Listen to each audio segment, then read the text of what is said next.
Welcome, everybody. I am Michelle Asta. This is Frank also. Hello there. And we are your hosts of Disturbed and Confused. So we have a great show tonight.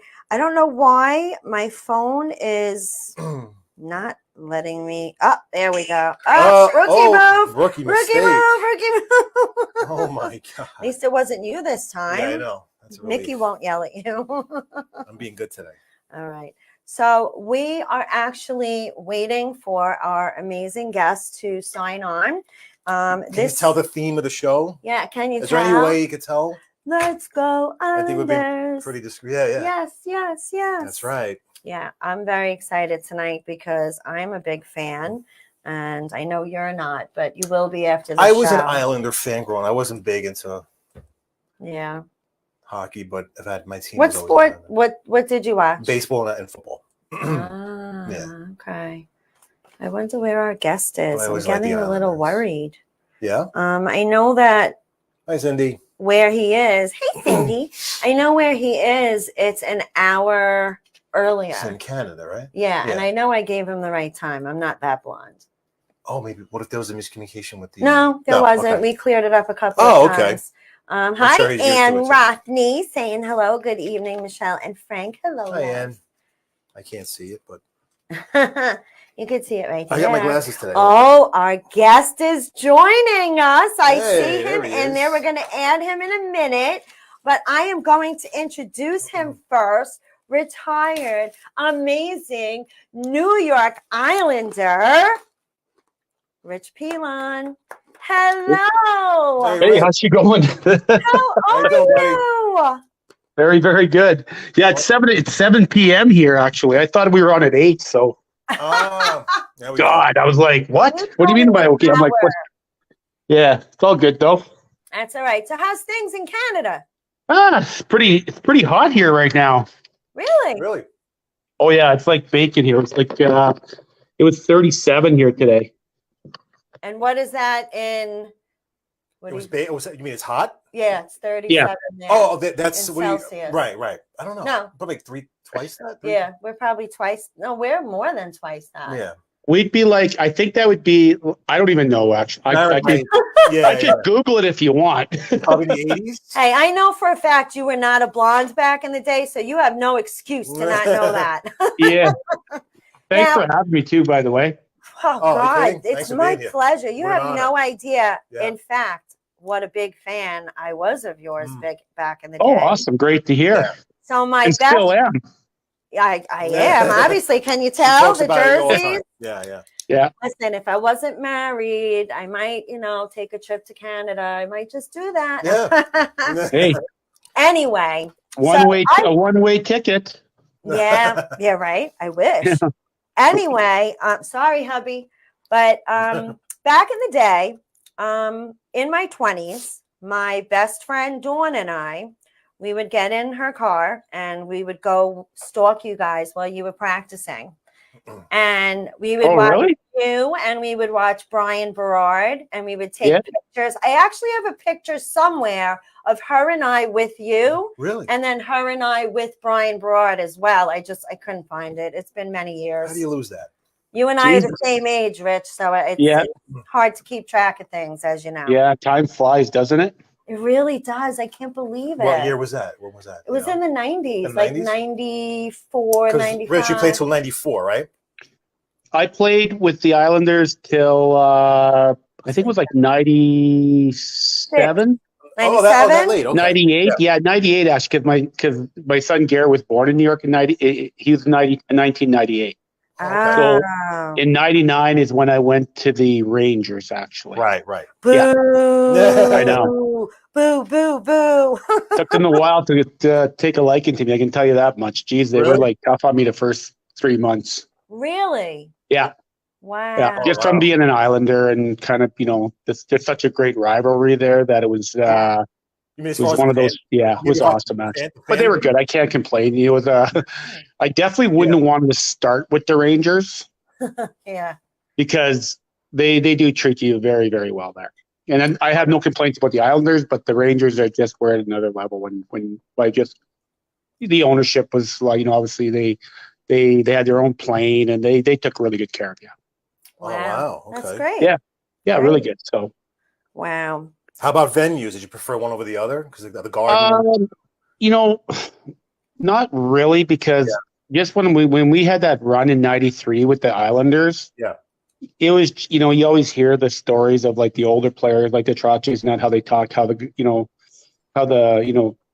just was so loud in that building, and we got to be part of that. And both buildings are what I love about New York on both ends is that and I always say this even as I'm a Canadian, but on the American side of things, I believe that Americans are just more patriotic. And when it comes to their athletes, like the teams, whether they're such diehards. Yeah. And I don't see that here in Canada as much. Like, I really don't, and I don't know why that is. But when I look at the Islanders and the Rangers, it's just the rivalry with the teams, the fans. They are just they bleed their colors, and I think that's pretty. Yeah. That's my hat off to both teams, right, and their fans. Yeah, definitely, especially those two. Yeah. I agree. Yeah. So, how did you get the hockey bug? I mean, I just want to know how you started all together. Were you like really little when you started? No, I wasn't actually. I grew up. I grew up in a small town on the river. It was called St. Louis, and I didn't start playing like organized hockey till I was 9. Wow. I was always, never really skated a lot, but I did go into, like, back then it was power skating, right? And I got secondhand skates, and we couldn't afford to couldn't afford to play on a team right away, right? And when we finally did get to play, it was kind of I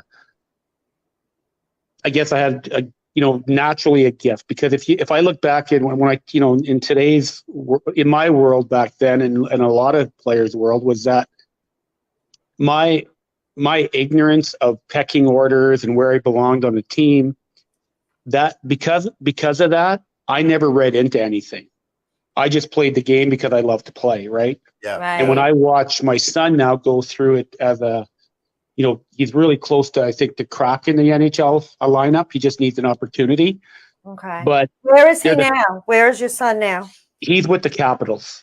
Okay. Oh, right. So he's in his bridge contract with them. So he's in his last year of his second contract with them. But he's got to make his own way, and it's but he knows, like, the pecking order, who he's got to beat out. Where when I was trying to make the Islanders, I really had no clue. Really? And I remember players like Dean Chanel, or not Sean Byram. And so Bowen Byram, that plays for the Colorado Avalanche. Mm-hmm. His dad was drafted by the Islanders, and him and I were good friends. And I remember when we were at camp, my first 2 training camps in New York, I basically was there for a song and a dance, and they would see you later, thanks for coming. When I was 20, when I was getting the opportunity to go to which I remember leaving Prince Albert, which my junior team with the Prince Albert Raiders, and my coach back then said, "Don't be upset if you get sent back to junior, because you've only played 2 years of junior, of tier 1, like junior hockey," which was like when I was 18 and 19. Right. And in my mind, I was like, well, I'm not coming back.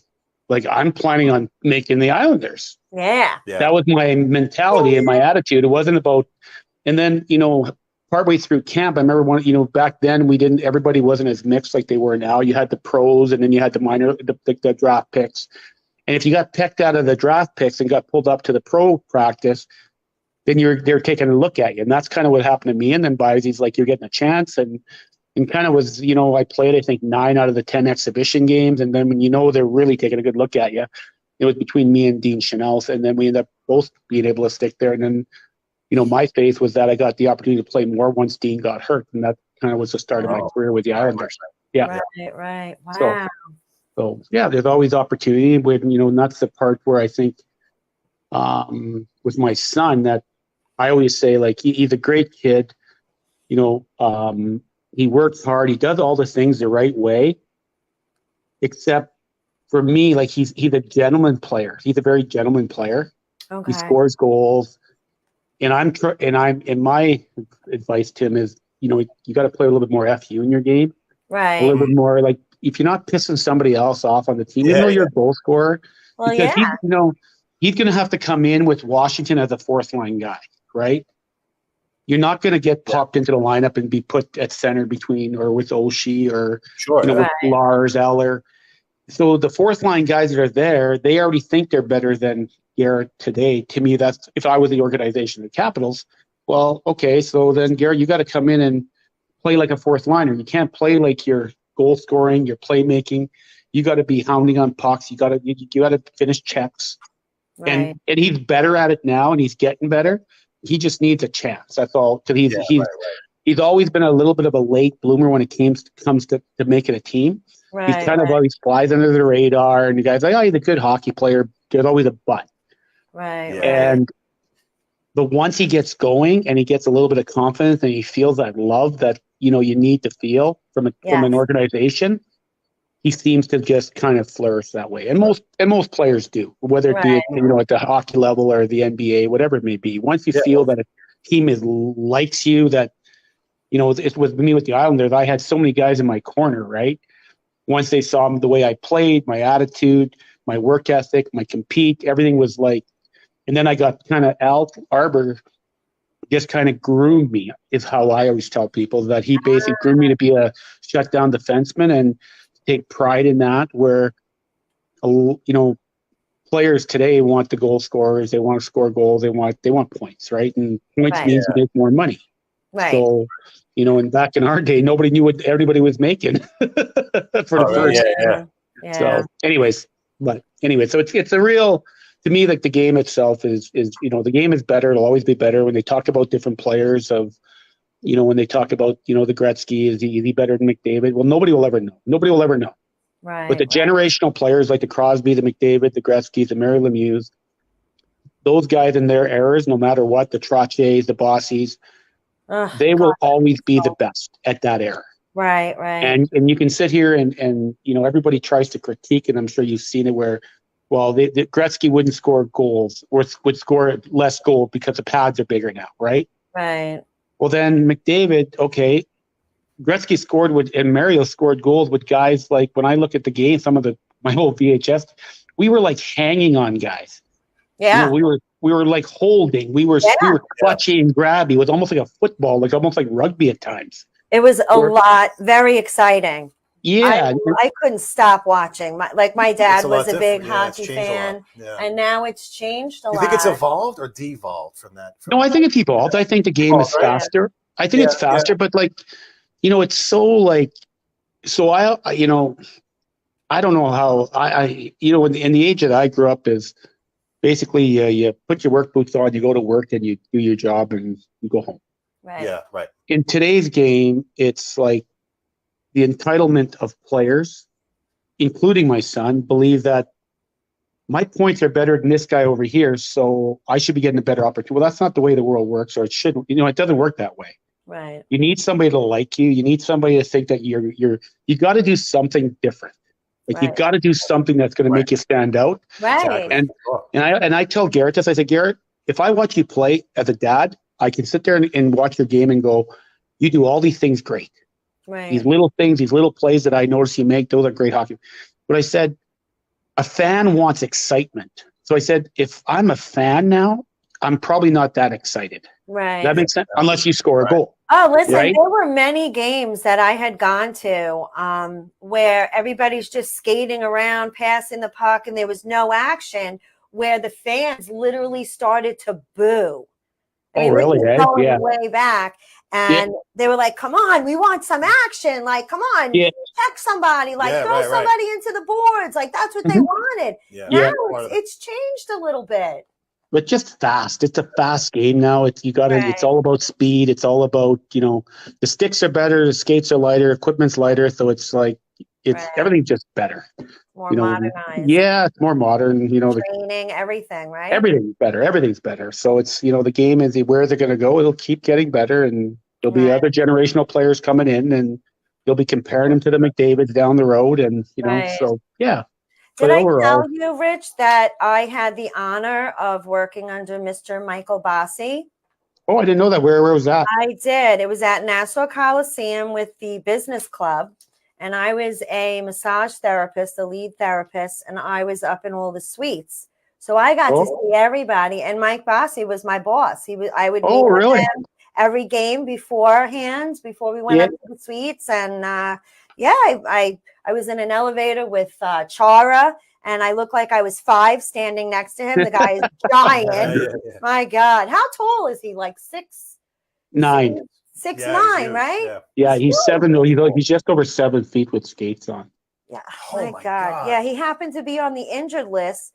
So I looked at him, and first of all, I knew he was a hockey player, and I knew exactly who he was. And I turned around, I'm like, listen, I'm a lot smaller than you. Can you help me with my chair, my massage chair? And he just like looked at me and gave like a little chuckle, but he was on the injured list, so he wasn't very happy. Yeah, he's probably one of the, I like one of the kind of a neat story when Garrett got called up to play his first really as an exhibition game a couple of years ago, just before COVID. And Z texts me. Like, I still talk to Z through text probably once a month, probably just to kind of touch base and see how he's doing. And I just respect the guy so much. But anyways, when he was on the island, he used to carry my kids around because him and Zygmunt Palfi would come over to the house on Thanksgiving or one of our Christmas dinners, whatever. They would show up, and I always invited them. But he used to carry Garrett around a lot of times, right?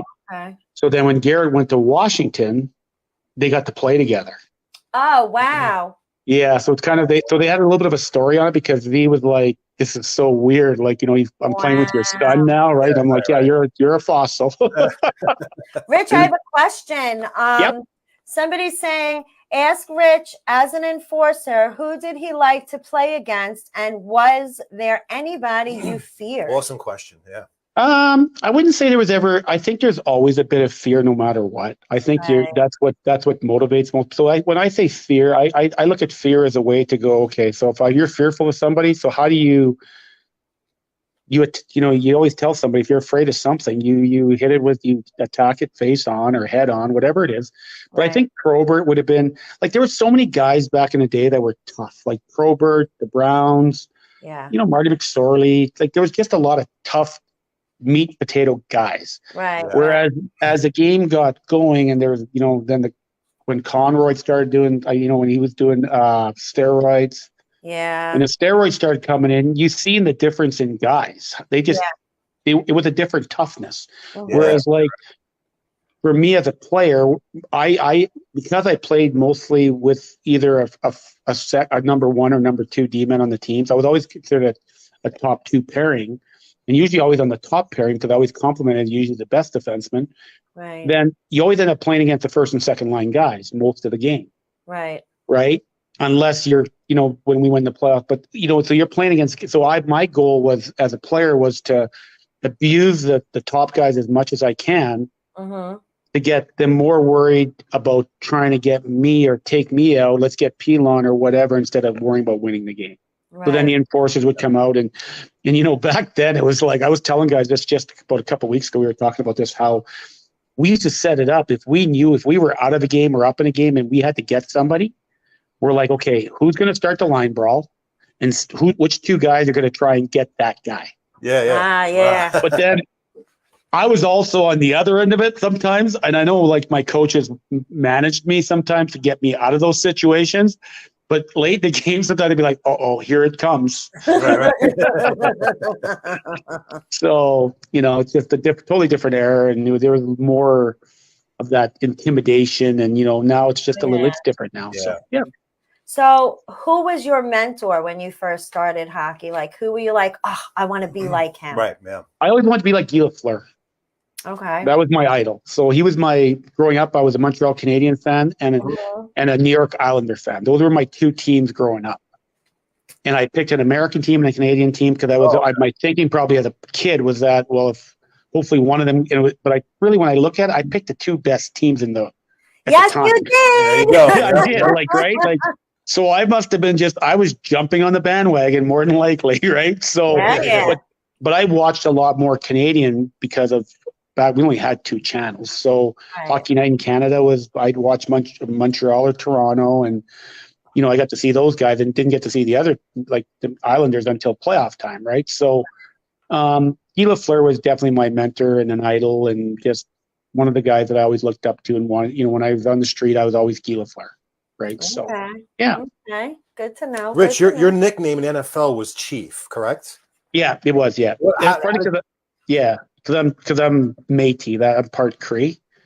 Oh, really? Oh, Yeah, wow. Ah, I'm Okay. Cree. Yeah, so I and with the Cree, like the way it's, well, it's kind of just in my last year here, after the stuff I've been going through, but like you have like the First Nations and you have the Cree, you have Dakota, you have the Americans. I think it's Navajo. There's out there, right? right. And then you have the white people, I guess, right here in the French. Well, the Métis people are basically a mix of French who were getting involved with First Nation women. And that's Ah, how the Métis became. So, and the Métis were never really recognized till now they're recognized as their own, they have an identity. For the right. longest time, the Métis people didn't have an identity. You were Métis, but you were a half breed, but you weren't really white and you weren't First Nation. Yeah, right. And now in Canada, we have guys like Glenn McCollum, who's been the president of the Métis Society here in Canada now, and has really taken. So now they're recognized as a body. Like we have a place where for the longest time they didn't. So now there's governance. There's a lot of things. So I'm sure you've heard a lot about the with the residential schools. Yeah. Have you heard of some of that at all in Canada and the U.S. here? Not. I don't think so. No. Have you? So No? so these residential schools were basically, which is crazy when you think of way back when, basically the government of Canada was saying, you know what, we're going to teach we're going to take the First Nation kids and the Métis kids out of their homes and put them into like white schools and make them be white. Oh. It's crazy. But what happened was through all this, so they were basically in Catholic. The government was giving money to the Catholics for these Métis and First Nation kids to go to learn to be a white guy. Wow. But what happened was there was a lot of abuse physically and sexually. And then, and a lot of these, so what happened here in Canada in the last probably 2 years, 3 years, the government basically went out and they weren't allowing the First Nations to really wear these.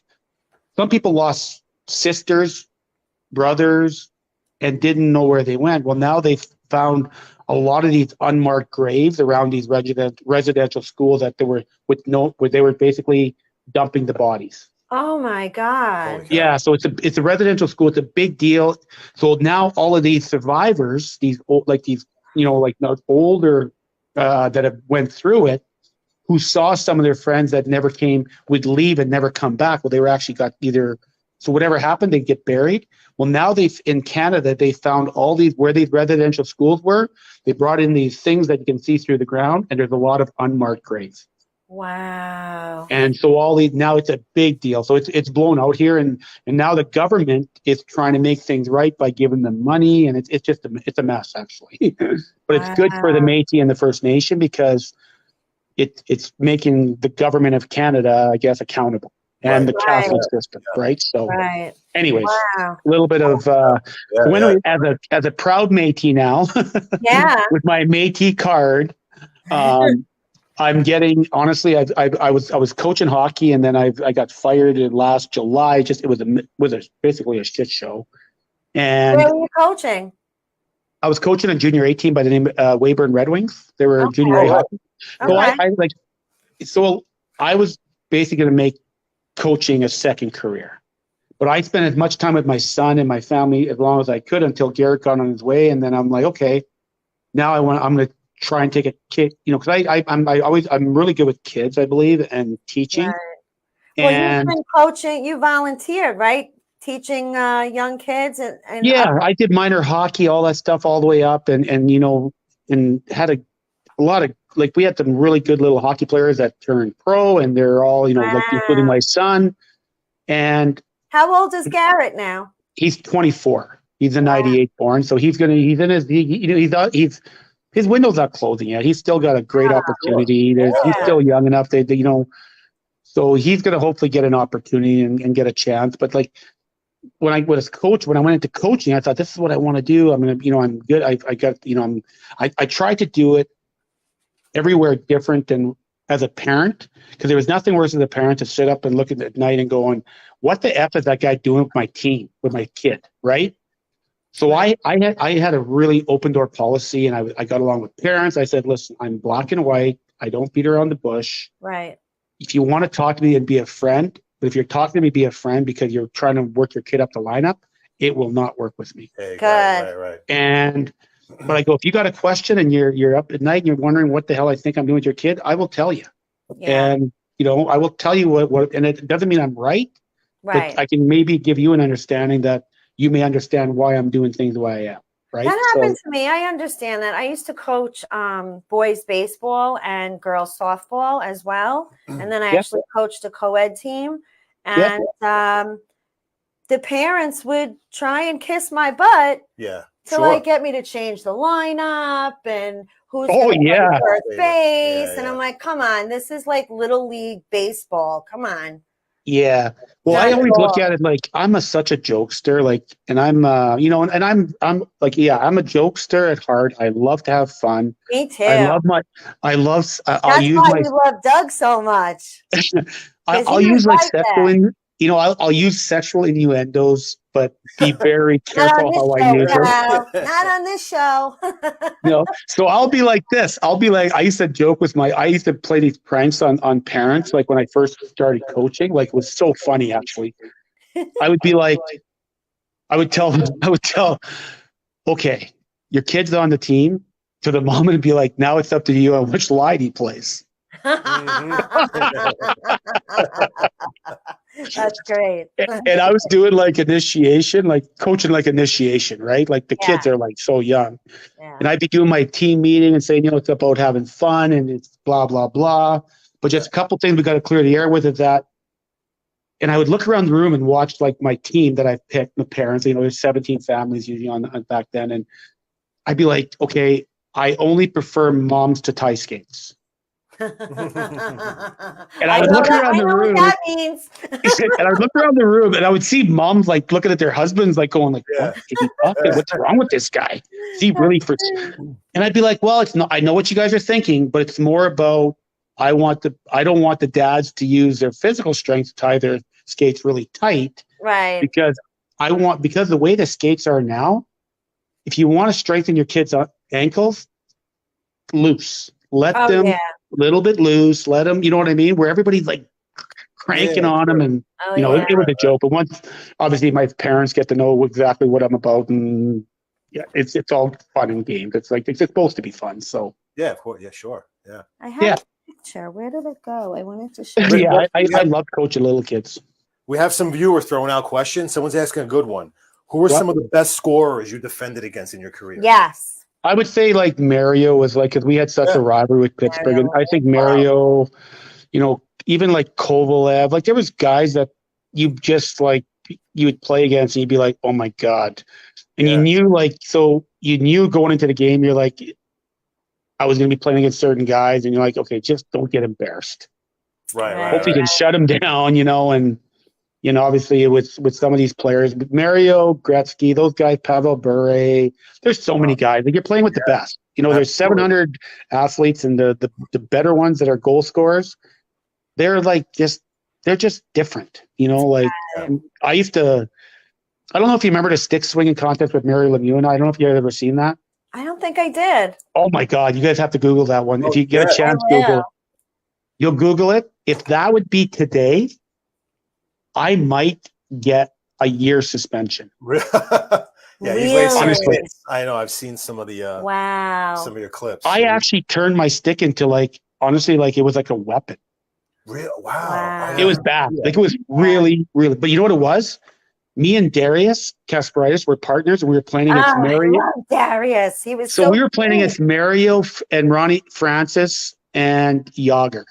Okay. And we were 9 minutes in. We were down 4-0, and Casper, well, I call Darius. His nickname's Casper. Yeah. Like Casper and I were like -4. Oh, jeez. And I was like, 2 of the goals were my fault. Oh boy. And I'm like, I just got to get out of this game. Like, this is ridiculous. I need out. Yeah. I got to do something stupid. I don't want to play anymore. Oh, So Mario went by our bench, and I turned my stick over, like my toe, like the point, and I whacked him. I was trying to get him on the side of the elbow here, and I slashed him. Well, he turned around and came at me, cross-checked me, knocked my helmet up. Well, then this was my cue to go, okay, I'm out of here now. If he's going to use his stick, I'm using mine. Yeah. And I started like using mine like this. Yeah. Trying to hit him. And yeah, I got 2 games. 2 games, yeah. God. Yeah, 2 games I got. Wow. Yeah, so. And if you did something like that today, you'd probably be suspended for the rest of the season. Yeah, I could imagine. When you guys Google it, you'll see it's bad. It's really bad. I'm going to check that out. What year was that, Rich? That would have been that's when Mario got Hodgkin's. Oh, okay. Right. And this is why, and I after the fact, I did apologize to him later on in the season. When I played against him, I apologized and just said, listen, I'm really sorry. And then he goes, listen, I was dealing with cancer and everything else. He goes, so I apologize too for what I did. Because none of what he did was on tape, right? Just me. And yeah, I have a lot of respect. Mario's a really good guy. Yeah. So how bad did you feel with the Kevin Stevens hit? Yeah, I was going to ask about that. You know what? You always feel bad when anybody gets hurt. Of course. Right? Like when you see someone that's severely hurt, it doesn't matter whether it's a teammate or if you don't like somebody. I'll never wish ill on anybody. That's, it was just a bad situation with Kevin at that time because of into that series and playing against him.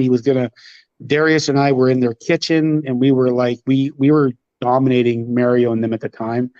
And Kevin just wanted to take me out. And it was a touch icing and there was no need for him to come through. And and I kind of played like I didn't see him. And at the last second, just jumped right into him. So, and you went flying back as much as he did. Right. Oh, I was out the back door. I was gone. Yeah. He went up and I went back. Right. Yeah. And I got to, after we obviously played with Kevin after with the Rangers. He's one of those guys that everybody loves. He's a glue. I call him. He's a glue guy on a team. He hangs out with everybody. He's got no preference. He doesn't care white, black, pecking order. He's just a good guy. Right. And he's doing. I think he's doing now with all the crap he went through and everything else. I think he's doing fairly well. And he's had some pretty good guys in his corner, like Mario, Pockets, and those guys have really taken him under and trying to help him out, which is really good to see. Right. Definitely. Rich, we have to take a quick commercial break. Okay. Yep. And we're going to come right back. So don't go anywhere. We'll see you all back here in a minute. Yeah, you can ask me anything you guys want. Awesome. Great.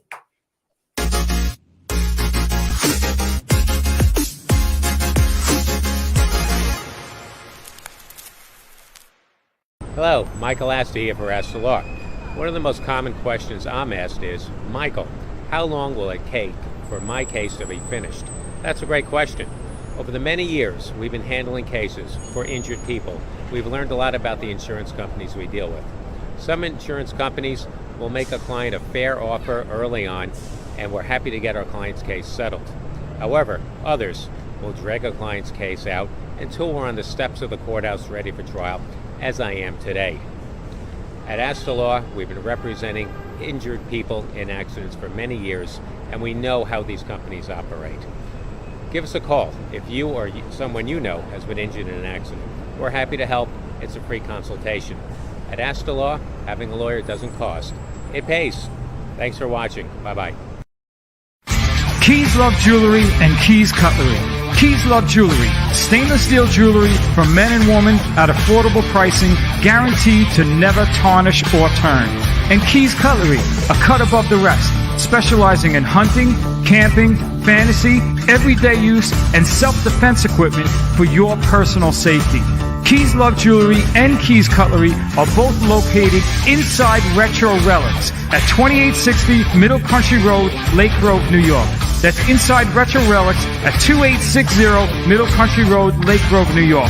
Check their websites out at keyslovejewelry.com and keyscutlery.com. That's keyslovejewelry.com and keyscutlery.com. Got a question? Give them a call. 631-379-1781. That's 631-379-1781. Keys Love Jewelry and Keys Cutlery.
Are you eating again?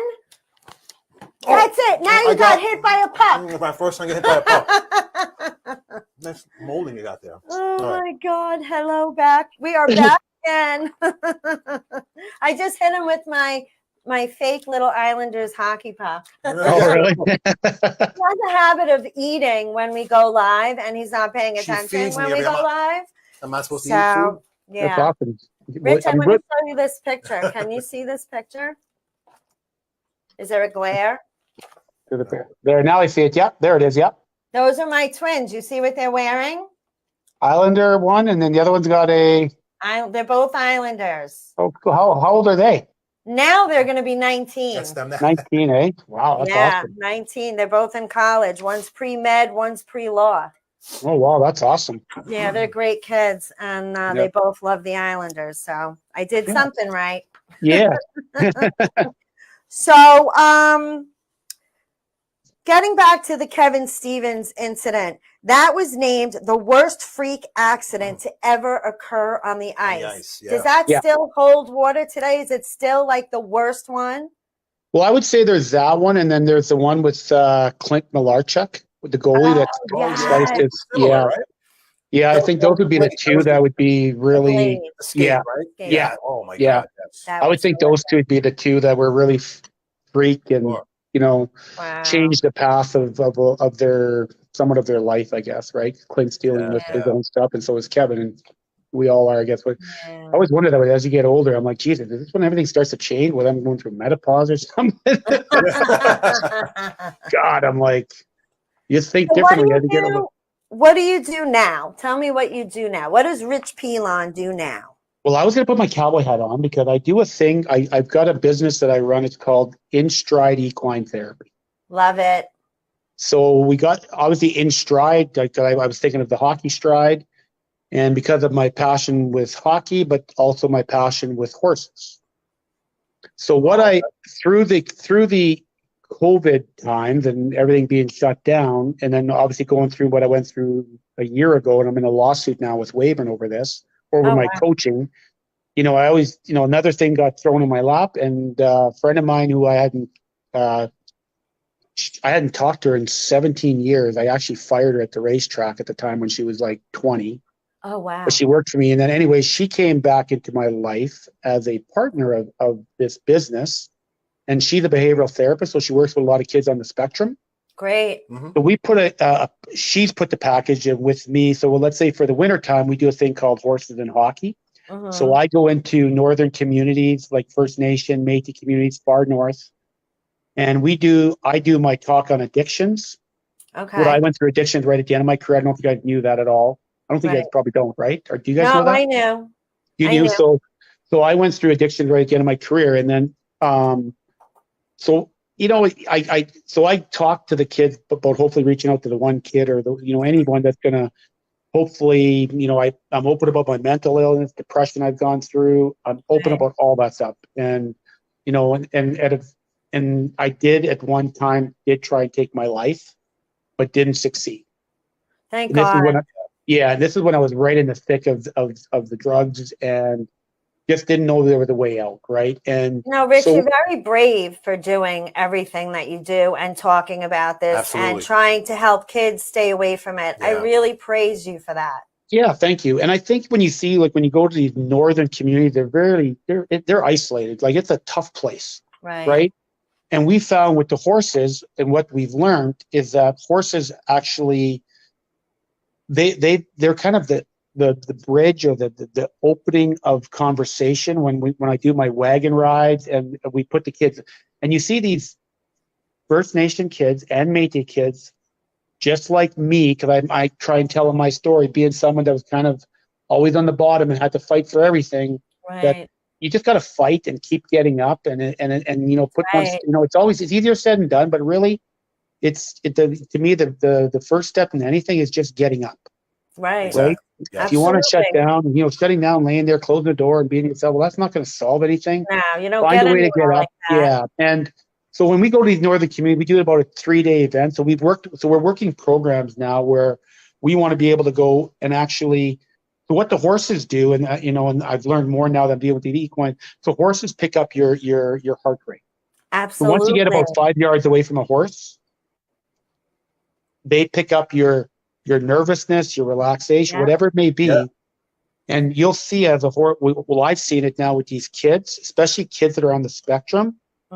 They just cling to these animals, and it's amazing to see. Absolutely. So we were in a northern community, and we had a lot of these kids are what's the term that Andre uses? It's they're nonverbal.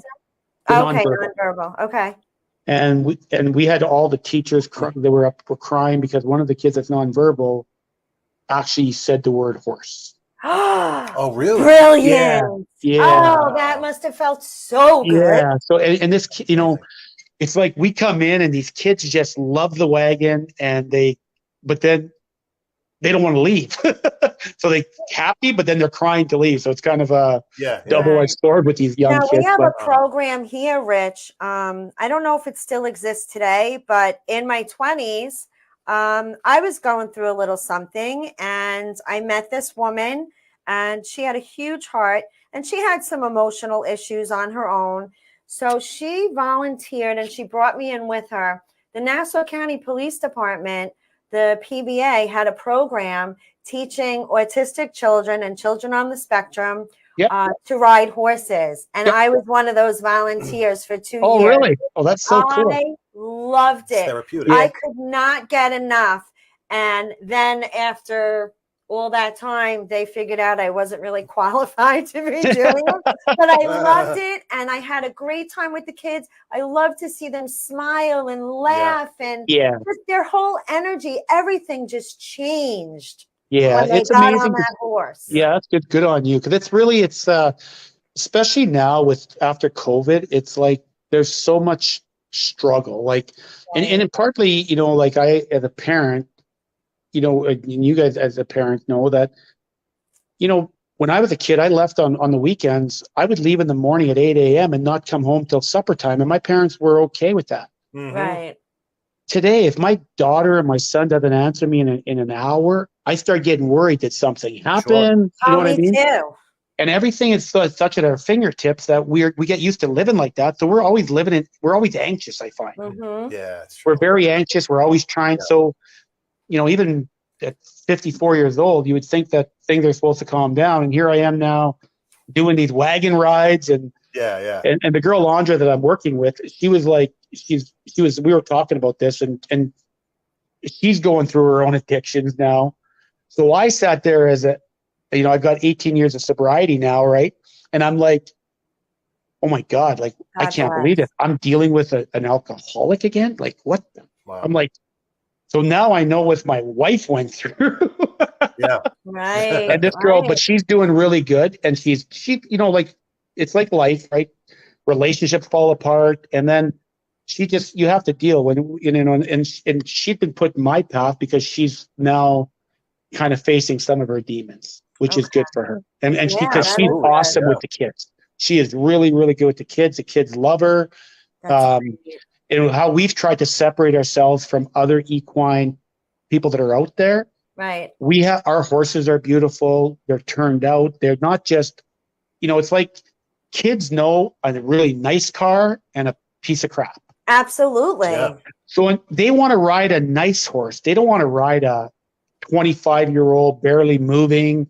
Yeah. So our horses are actually really beautiful and the kids love them. And so, but that's just what we're seeing. And once we can get them to love that part of it, well, now they're hanging out with us. They're brushing the horse. And a lot of kids that don't want to really open up, we find they start opening up to us and talking about stuff, but having a bad day. And that's what it is. It's just talking. It's great. It's able just to talk. That connection, Yeah. And that's so what it's all about. Yeah. And I think that's, I'm loving what I'm doing. So my coaching career, I would probably say is done now because I had a very small window to be able to start making phone calls to friends of mine. So I said, to hell with it. I said, I'm enjoying this and I'm going to build this program with Andra. and do it for as long. We'll ride the wave or whatever you want to call it, and hopefully make some changes to people's lives. And help a lot of people. Yeah, sure. So I get to be around horses and training them, and I love it. And I've gotten bucked off, actually. I got bucked off here about 4 or 5 months ago, but I ended up breaking like 3 ribs. Oh really? My God. Holy cow. So I'm with my daughter. My daughter loves horses, right? So her and I'm riding a younger horse, and we're like, I ride bareback when I'm breaking my young ones and just with a halter. So I'm trying to give him less to see, trusting me and blah, blah, blah. And anyway, this horse was coming along pretty good. He had some prior issues when I got him, and he just got scared of a rip of a Velcro, and he took off the bucking and he piled me. Yikes. And I knew when I hit the ground, I hit the ground hard. I was like, this is not good. You go through 14 seasons. I know, 14 seasons in the NHL, but this was your worst? Did you break a rib in playing hockey? Never broke a rib, and I laugh. I get the giggles really bad when I start laughing. Well, I couldn't laugh, couldn't sneeze, couldn't cough. It was terrible. Right. It's painful breaking a rib. It was awful. It was awful. I have one last question, Rich, and then we're going to have to let you go. And I would love to do a part 2 with you. Yeah, for sure. Yeah, down the road that we could finish. I can't believe I have some pretty cool stories. I hope you guys do bring me back, because there's some pretty cool stories that I have that happen on the island. We're going to bring you back. We'll bring you back in maybe in the next 4 weeks or so. Yeah, for sure. Yeah, there's definitely no. Do you ever get to New York? I haven't been to New York. I was going to go to New York this past when they had their alumni when the Islanders brought in all the guys. Yes. Yeah. And I was booked to go, but that's when I broke my rib a week before. Okay. And I couldn't wait to go because when I was coaching, I gained a lot of weight. I went up to 287, which is way too heavy for me. And then I did a weight loss challenge with some friends of mine. You basically throw money in, and the pot gets pretty high. That's the way to do it. With a 45-day challenge. So I ended up losing I lost 43 pounds in 45 days. Wow, amazing. And I didn't even win. I was 4th. So, So then I lost all my weight that I'd gained. I'm back to more my playing weight, and so I couldn't get to go, but I wanted to go because Mick Fakota and I were such good friends, and we haven't seen each other. I'm friends with Mick on Facebook. And he got pretty heavy. And we competed at everything. We always joked about our weights. And because back then we got weighted every Monday, and if you were every pound over was $200. Oh, really? Oh, yeah. Wow. And I always fought my weight all the time. And Al was always riding me above my weight. And Mick and I have some stories. We went bungee jumping one time at OBI. Well, maybe we should have you and Mick together. Oh, honestly, it would be fun if we were. Let's we haven't do that. Yeah, we should, because we got stories about each other that it is hilarious. We're gonna do that. 2 hour special. Twice a month, we actually do an extra half an hour. We sign off just for a quick 2 minutes, and then we come back on. Yeah. And that last half hour, we can say whatever we want, which is great. But I'm definitely going to. Yeah, you guys should go, because there's. Yeah, I think we'd have a lot of fun, because Mick and I have so much dirt on each other. Yeah. Okay. We have a lot of dirt on each other. That's good. All right, Rich. Thank you so very much for doing this. Yeah. I mean, I so appreciate it. I was a huge fan. I still am. And we're going to definitely continue this with a part 2. Yeah, for sure. And I am going to come back to New York. My plan is to come up to New York this year. So I would love, you have to let me know. We'll take you out for dinner. Yeah, for sure. Yeah, for sure. Thanks for having me, you guys. I really appreciate it. Hopefully we'll see you guys soon. You're great. Thank you so much. Have a great night. You guys have a great night too. Bye-bye. Take care, Rich. Thank you. All right. Wow. So we only have 5 minutes left. That was intense. You guys have no idea. I'm still excited. I'm all tingly on the inside because I seriously had the biggest crush on Rich when I was in my 20s. I know, I mean, literally every practice, me and my girl Dawn, we were there. For him and Brian Perot. You gotta find that picture. I have to find I would love the pictures. to see. Dawn actually might have them. Next time he comes back, you can surprise him if he's not watching. Yeah, I have them somewhere. Yeah, I want to see it. Yeah. But I didn't even get to. I had 2 pictures of him when he was younger playing. I was just so involved with that interview. Sorry, guys, I didn't get Yeah, to I know. respond to everyone. I We know. see all your I was comments. trying to read a couple of questions. Thank you so much for hanging in with us. And I apologize for not being able to interact, but I will go back and I will answer your questions if you had any for me. Yeah. Or comments. Ed Drabinski, we love your humor. You're a blast. And yeah, Bruno's saying horses are amazing creatures. They truly are. They're magical. Yeah. They're magical. I always say that horses are unicorns just missing their horns. The horns, yeah, true. I think horses are magical no matter what. Yeah, so what do we have left? You got 9 minutes. No, we actually have 4 minutes. Oh, 4 minutes. We have to be off by 5 of.